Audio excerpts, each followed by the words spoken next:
Good morning everyone, today I Alok Singh welcome you again. तो आज हम लोग डील करने जा रहे हैं most important subject in law. आप लॉ की तैयारी कर रहे हैं, आप एस्पिरेंट हैं, आप कॉम्पिटिटिव एग्जाम्स को एम कर रहे हैं, तो ये 5 सब्जेक्ट्स जो मैं आपको बताने जा रहा हूं ये सबसे ज्यादा कोर सब्जेक्ट्स हैं और कोई भी कॉम्पिटिटिव एग्जाम उसमें आपका 45 से 55% क्वेश्चंस आपका इन्हीं 5 टॉपिक से आते हैं। तो आइए देखते हैं कौन कौन से। पहला कॉन्स्टिट्यूशनल लॉ, दूसरा IPC 1860, third CrPC 1973, fourth CPC 1908, fifth आपका इंडियन एविडेंस एक्ट 1872।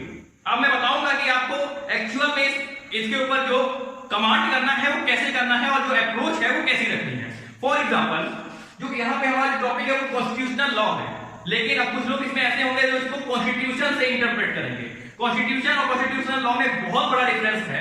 देखिए कॉन्स्टिट्यूशन में बेसिकली आपका हम लोग आपका आर्टिकल्स प्रोविजंस को ज्यादा ध्यान देते हैं कि हाँ हमने भाई लक्ष्मीकांत उठाया आपका जो हमने आर्टिकल्स देखा प्रोविजंस देखा, लेकिन जब आप कॉन्स्टिट्यूशनल लॉ की बात करते हो जब आप इसकी बुक खोलोगे कोई तो आप देखोगे कि हर एक आर्टिकल हर प्रोविजंस हर एक सेक्शन के पीछे कोई ना कोई केस लॉ आपका प्रोवाइड किया जाता है। तो बेसिक कॉन्स्टिट्यूशनल लॉ में जो भी आपके आर्टिकल्स या प्रोविजंस हैं उनको आपको सपोर्ट करना पड़ेगा केस लॉ के साथ कि ये आपका जो प्रोविजन है या एक्सेप्शन है किस केस में आपका अपहेल्ड किया गया था, या फिर जैसा कि जो भी प्रोविजंस हैं इसमें कि अमेंडमेंट आपका कब किया गया। और ऐसा भी होता है कि आपके कोई केस आता है उसके बाद उस केस के अकॉर्डिंग आपका अमेंडमेंट किया जाता है। तो हर एक चीज आपको amendment plus case, articles provisions के साथ साथ अमेंडमेंट प्लस केस लॉज, ये आपका बेसिक कॉन्स्टिट्यूशनल लॉ में आपको अप्रोच रखनी है। और आपको एक मैट्रिक्स लिंकिंग बना के पढ़ना है, linking plus differentiation. For example fundamental rights, DPSPs, fundamental duties, तीनों को आप एक साथ देखिए कि तीनों में क्या डिफरेंस है, तीनों की क्या एप्लीकेबिलिटी है, किसको प्रोवाइडेड है, किसके खिलाफ प्रोवाइडेड है। तो हर एक चीज इसमें आपका सुप्रीम कोर्ट हाई कोर्ट को एक साथ, आपको यूनियन पार्लियामेंट को आपकी स्टेट के जो लेजिस्लेचर है उसके साथ, प्रेसिडेंट को गवर्नर के साथ, पीएम को सीएम के साथ, हर आपको पूरा मैट्रिक्स और लिंकिंग बना के रखना है। साथ साथ आपको इसके साथ आपको अमेंडमेंट प्लस आपको केस लॉ पे आ जाना है। उसके बाद आपका आईपीसी, आईपीसी आप कह सकते हो कि ये सबसे बड़ा कोड है। कोड मतलब इसमें एक कॉम्प्रिहेंशन आपका बनाया गया है कि जितने भी आपके ऑफेंसेस आपके ऑर्डिनरी कमिट होते हैं वो आपका आईपीसी प्रोवाइड करता है। आप देख लो आपकी सोसाइटी में क्या क्या होता है, आपका मर्डर होता है, आपका सुसाइड कमिट होता है, थेफ्ट होता है, एक्सटॉर्शन होता है, डेकोर्टी होता है, डिफेमेशन होता है, फॉर्जरी होता है, चीटिंग होता है, ठग होता है, बाइगनी होता है, हर एक चीज।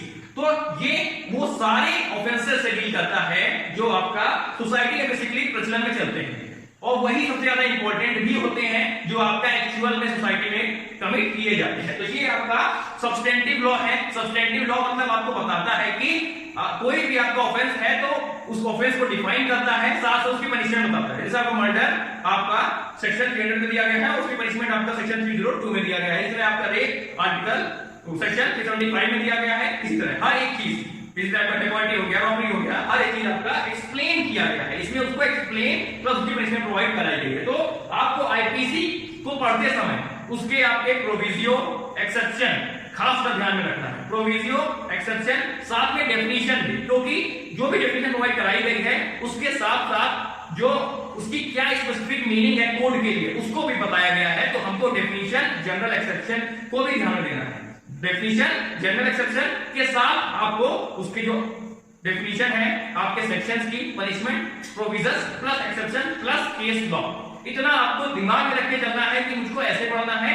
और आपको डिफरेंसेस पढ़ना है कि आपके किडनैपिंग और अब्डक्शन में क्या डिफरेंस है, आपका रॉबरी और डेकोर्टी में क्या डिफरेंस है, आपका कल्पेबल होमिसाइड मर्डर में क्या डिफरेंस है। तो हर एक चीज आपको इसमें ध्यान देके चलना है कि कैसे किया जाता है। तो आईपीसी को सबसे ज्यादा आपको ध्यान देना है क्योंकि कोई भी ऑफेंस है तो आपको इसी को ध्यान में रख के, आईपीसी को ध्यान में रख के ही आपको उसको आप आगे कैरी फॉरवर्ड कर सकते हो, डिफाइन कर सकते हो, पनिशमेंट हर एक चीज। ठीक है, उसके बाद सीआरपीसी और सीपीसी, सीआरपीसी और सीपीसी ये दोनों आपका प्रोसीजरल है।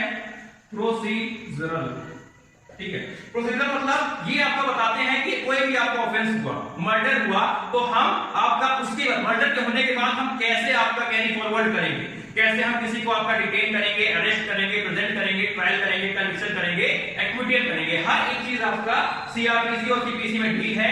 ध्यान कर लेना है कि जो सीआरपीसी है इसमें क्रिमिनल मामले की आपका प्रोसीडिंग बताई गई है। कि जितने भी ऑफेंसेस क्रिमिनल नेचर के हैं, जो सोसाइटी एट लार्ज को अफेक्ट करते हैं, जैसे आपका हो गया मर्डर हो गया, थेफ्ट हो गया, रेप हो गया, किडनैपिंग, जो भी क्रिमिनल नेचर के ऑफेंसेस हैं वो आपका डील करते हैं सीआरपीसी में। और अगर किसी ने आपको क्रिमिनल नेचर का ऑफेंस किया है तो आपको सीआरपीसी की हेल्प से आपको अपना केस हो गया या फिर जो भी आपके क्वेश्चंस है, एप्लीकेशन है, उसको आपको ध्यान देना है। इसके सीआरपीसी, सीपीसी, आईपीसी में वही सेम चीजें आपको करना है। हाँ, इन दोनों में आपको डेफिनेशंस पे कम ध्यान देना है आपको, और इसमें आपको डेफिनेशन पे ही ध्यान देना है ये, ठीक है।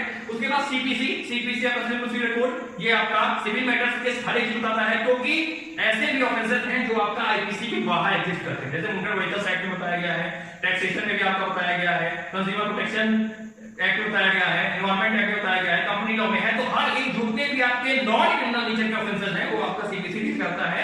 तो आपको इन दोनों को खासकर एप्लीकेशन बेस्ड, इसको कॉन्सेप्ट और एप्लीकेशन बेस्ड आपको मेन देखना है, और इसको आपको कॉन्सेप्ट समझ के मेन एप्लीकेशन इसको कैसे करना है, इसका एप्लीकेशन समझना है, और इसका आपका एप्लीकेशन समझने के साथ साथ कैसे एक्चुअल में आपके फॉर्मेट होते हैं, ऑर्डर होते हैं, रूल होते हैं। क्योंकि आप जब भी जज बनते हो, एडवोकेट बनते हो, तो आपको एक्चुअल प्रैक्टिस में सीआरपीसी, सीपीसी और इंडियन एविडेंस एक्ट का ही सहारा देना पड़ेगा, ठीक है। यही तीनों आपका है। और उसके बाद Indian evidence act, Indian evidence act आपका जो सबसे इंपॉर्टेंट आपका वेपन है आपके पास, क्योंकि कोई भी आपका केस आपका चल रहा है, चाहे आप जज हो चाहे आप एडवोकेट हो, तो आपको ये देखना है कि आपका पहले तो देखना है कि कौन कौन से एविडेंस एडमिसेबल है। एडमिसेबल का मतलब कोर्ट उनको एक्सेप्ट करती है कि नहीं करती है।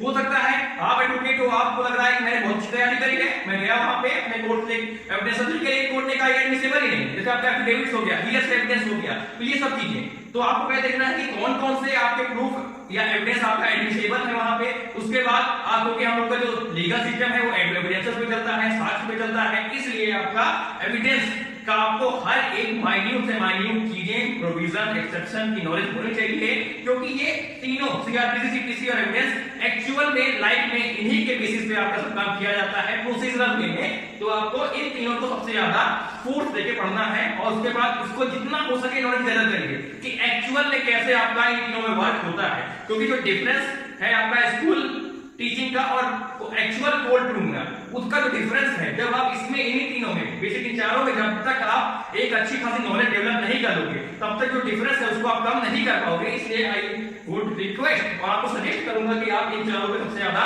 कमांड रखिए, और थोड़ा सा जो शॉर्टकट है आपका उसको कम लगाइए कि ये पढ़ के काम डालेंगे, और हो सके तो कोर बुक पढ़िए, अच्छे ऑथर्स की बुक पढ़िए, अच्छे केसेस फॉलो करिए, जैसे आपका शाहबानो केस हो गया, आपका शायराबानो केस हो गया, आपका इंदिरा सानी का केस हो गया, केस नंद भारती का केस हो गया, बेदबारी केस हो गया, आपका एसपी गुप्ता केस हो गया, सेकंड जज केस हो गया, थर्ड जज केस हो गया, गोरखनाथ केस हो गया, इस तरह के जितने भी केसेस है, आपका सभी मालक केस हो गया, इनको भी आप साथ फॉलो करिए, क्योंकि ये आपका जो स्केलेटन है, ये स्केलेटन है, इसके ऊपर आपका फैब्रिकेटिंग का काम ये लोग करते हैं। तो hope you like the video, thanks for watching, have a nice day.